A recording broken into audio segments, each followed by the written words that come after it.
¿Alguna vez te pusiste a pensar quién está detrás de los manuales de historia con los que aprendemos en el colegio? Hoy hablamos con Alfonsina Barraza, coautora de los manuales Santillana. Ella nos va a contar el detrás de escena del proceso de redacción y edición.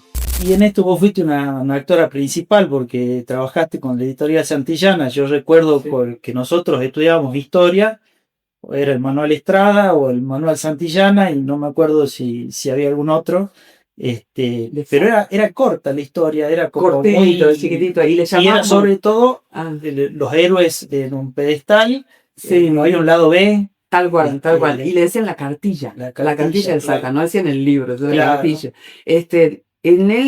A nosotros nos piden escribir el manual Salta, y ahí hemos tenido como una especie de tira y afloja.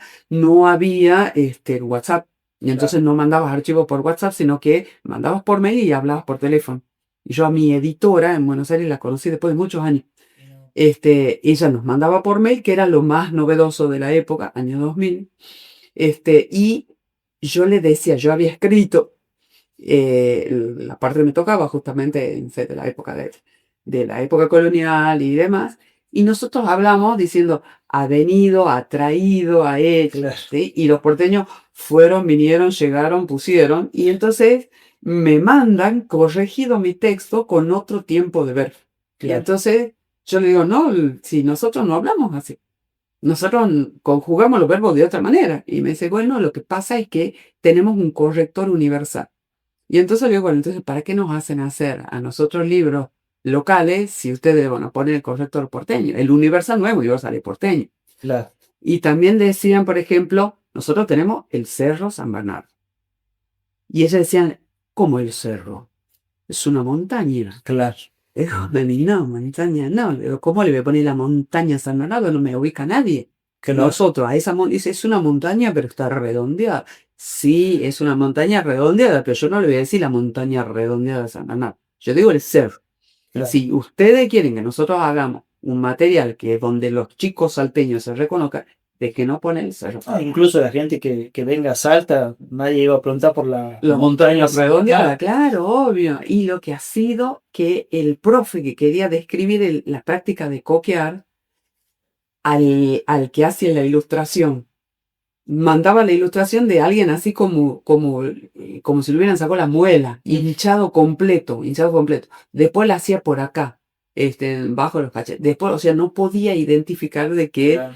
el coqueo es un pedacito al lado de la muela. Pero bueno, ha hecho como 3 o 4 bocetos donde nosotros llegaba vía mail el dibujo y vos decías, no, tiene que ser más chiquito el motor. Bueno, no, tiene que ser de otra manera, porque obviamente para ellos el hecho de coquear, lo desconocen, no conocen a alguien que esté coqueando, y para ellos era un horror Claro. poner, y nosotros lo hemos puesto, de hecho, la figurita del campesino coqueando. Claro, para Porque que se conozca, digamos, claro, cómo es la nosotros lo idiosincrasia tenemos, de la sí, gente sí, del norte. y lo tenemos acá. Y me tocó a mí escribir sobre las poblaciones indígenas, y yo puse como protagonistas nenas.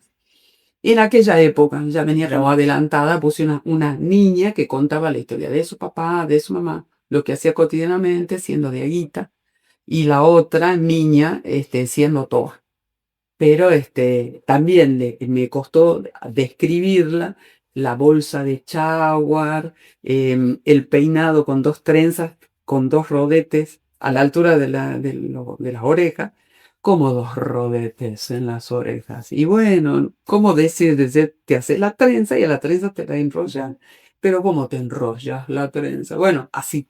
Me ha costado, la hemos luchado bastante al poder relatarlo en nuestro estilo. Claro. ¿Y crees que hoy son más real?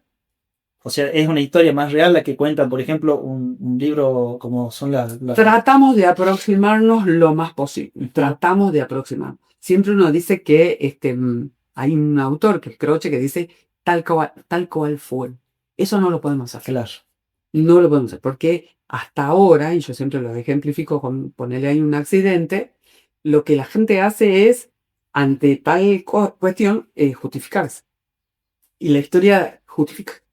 y yo la justifico de un lado y el otro la justifica del otro. Claro. Y aunque ya pasó como ya pasó, yo puedo decir, no, porque vos viniste a tal velocidad, no, porque vos viniste y el evento fue el mismo.